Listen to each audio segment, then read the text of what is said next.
Hello દોસ્તો, કેમ છો? મજામાં ને?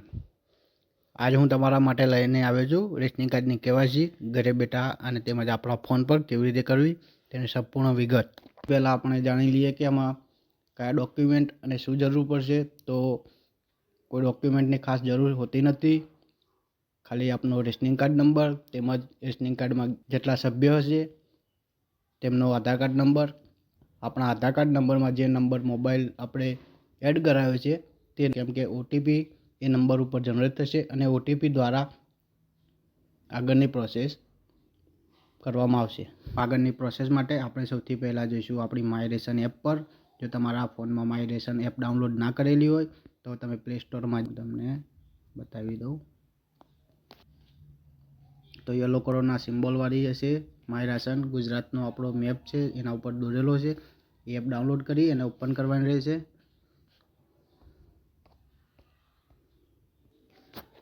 જ્યારે તમે એપ ઓપન કરશો ત્યારે તમને જે ડિસ્પ્લેમાં દેખાઈ રહી છે તે રીતનો હોમ પેજ જોવા મળશે, જેમાં આપણે મોબાઈલ નંબર દ્વારા જ આપણું લોગિન કરશું. નીચે આપણને બ્લુ કલરમાં ન્યૂ યુઝર બતાવવામાં આવ્યું છે, તેનો યુઝ નહીં કરીએ, ડાયરેક્ટ આપણે આપણા મોબાઈલ થ્રુ આની કેવાયસી પ્રોસેસ આગળ વધારશું.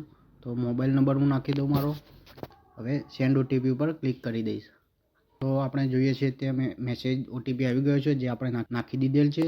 હવે આપણે વેરિફિકેશન બ્લુ કલરની જે ટીક દેખાય છે તેના પર ક્લિક કરશું તો તમને આ રીતની ડિસ્પ્લે જોવા મળશે, જેમાં my ration, Aadhaar card and mobile status ઘણા એવા ઓપ્શન જોવા મળશે જે તમારા રેશનિંગ કાર્ડ તમે આસાનીથી એક્સેસ કરી શકો.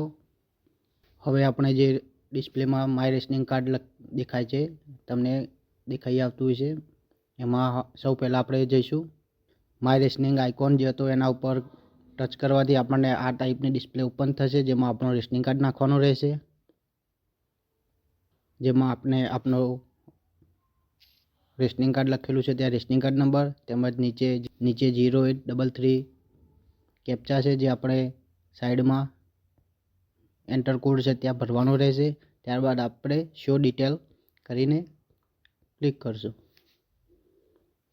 જેમાં આપણે આપણા રેશનિંગ કાર્ડની સંપૂર્ણ ડિટેલ દેખાશે, જે તેમજ આપણા જે રેશનિંગ કાર્ડના સભ્યો છે તેના નામ અને જે ડિટેલ હોય છે આપણા કાર્ડમાં તે સંપૂર્ણ દેખાઈ આવશે. ત્યારબાદ આપણે બેક સાઈડ જઈશું. આપણે જોઈ શકીએ છીએ કે આપણે આધાર કેવાયસી માટે એપ્લાય કરવાનું છે. આપ ડિસ્પ્લે પર જોઈ શકો છો, જેના પર ક્લિક કરીશું. ત્યારબાદ જે આપણને ડાઉનલોડ આધાર ફેસ આરડી એપ છે તેના પર ક્લિક કરવાનું રહેશે. ઠીક છે, ઓલરેડી મારામાં આ એપ ડાઉનલોડ છે, જેથી ડાઉનલોડનો ઓપ્શન આપણે દેખાતો નથી. પરંતુ જો આપણે નવા યુઝર તરીકે કેવાયસી કરી રહ્યા છીએ તો આપણે આધાર કેવાયસી આધાર ફેસ આરડી કમ્પલસરી ડાઉનલોડ કરવાનું રહેશે. ત્યારબાદ આ લાસ્ટમાં જતા રહીશું, ત્યાં I have read the instruction છે, જેમાં ટચ કરી ગેટ કાર્ડ ડિટેલ પર ક્લિક આપશું. હવે આમાં તમે જોઈ શકો છો આપણો રેશનિંગ કાર્ડ નંબર નાખવાનો છે, તેમજ એનો જે કેપ્ચા છે જે આપણે નાખશું 371. ત્યારબાદ તમને બે ઓપ્શન દેખાશે, ગેટ કાર્ડ મેમ્બર સ્ટેપ 1 અને નીચે યલોમાં આપ ચેક કેવાયસી સ્ટેટસ બંને જોઈ શકો છો. તો આપણે કેવાયસી સ્ટેટસ જોઈ લઈશું પહેલાં. તો આમાં system 1 by 1 Aadhaar card base હોય છે.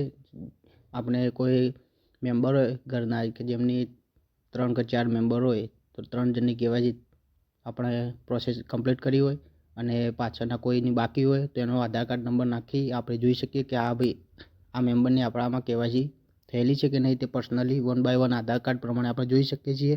ઠીક છે, હવે આપણે આપણા મેન ડિશ છે એના પર ચાલ્યા જઈશું. ઠીક છે, આપણે બેક સાઈડ આવી ગયા છે. હવે આપણે આપણા દરેક મેમ્બરની કેવાયસી કરવાની છે. તો હું મારો રેશનિંગ કાર્ડ નંબર નાખેલો છે, જેમાં કેપ્ચા ફિલ કરીશ અને ગેટ કાર્ડ મેમ્બર સ્ટેપ 1 પર ક્લિક કરીશ, જેમાં આપણને રેશનિંગ કાર્ડના દરેક સભ્યની વિગતો જોવા મળશે.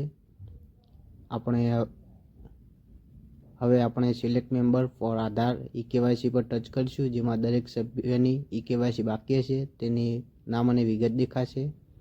ત્યારબાદ આપણે જે નામ જોવા મળશે તેને સિલેક્ટ કરીને do Aadhaar KYC in this member blue કલરનું તમને દેખાઈ આવશે. લાસ્ટમાં સ્ટેપ 2 હશે, એના પર ટચ કરી દઈશું.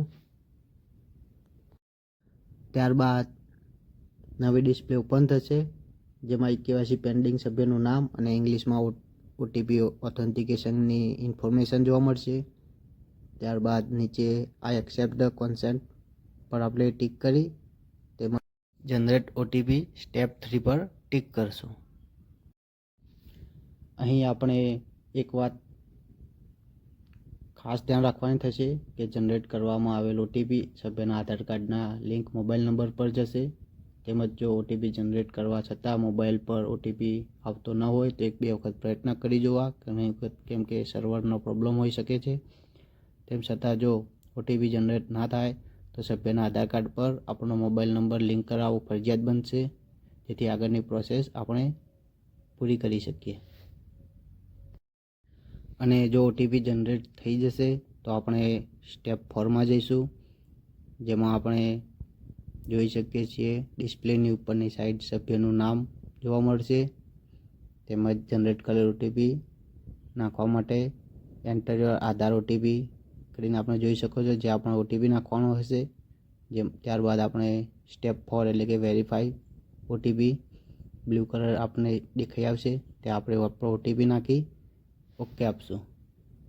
ત્યારબાદ તમને મેમ્બર ફોન વેરિફિકેશન કરીને નવી ડિસ્પ્લે ઓપન થયેલી જોવા મળશે, જેમાં નીચે આપણે મોબાઈલ નંબર નાખવાનું કહેવામાં આવશે. જેમાં જો તમારો પર્સનલ નંબર હોય તો સેલ પર સિલેક્ટ કરું, અથવા અધરવાઇઝ તમારા પેરેન્ટ્સનો નંબર હોય, માતા પિતાનો, તો તેના પર સિલેક્ટ કરી મોબાઈલ નંબર નાખી OTP જનરેટ કરવા. જનરેટ OTP બ્લુ કલરનું જે દેખાય છે આપણને, જેના પર ટચ કરવું, જેથી જે જનરેટ OTP છે તે નાખવા માટે એન્ટર OTP કરીને નીચે આપણે દેખાઈ આવશે જે રીતે ડિસ્પ્લેમાં આપ જોઈ શકો છો. જેમાં આપનો જે OTP આવ્યો છે તે નાખી વેરીફાઈ OTP પર ક્લિક કરવું. OTP વેરીફાઈડ કરવાની સાથે જે આપણે એપ ડાઉનલોડ કરી હતી આધાર ફેસ ID વાળી, તે ઓપન થઈ જશે અને તેમાં આપણે આપણો ફેસ ગોળ રાઉન્ડમાં જે દેખાય છે તે રીતે બતાડીશું અને આપણી આંખ બ્લિંક કરશું, મતલબ ચાલુ બંધ કરશું,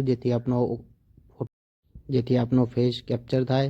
ત્યારબાદ પેજ એપ્રૂવ થઈ જશે અને આપણને એક મેસેજ આવશે જે આપ ડિસ્પ્લે પર જોઈ રહ્યા છો, જેમાં yes I want to send KYC detail for approval, એમાં આપણે ઓકે આપશું અને ગ્રીન કલરનું સેન્ડ ડિટેલ ફોર એપ્રુવલ માટે જે આપણી અપ ઓથોરિટી છે તેને સેન્ડ કરશું.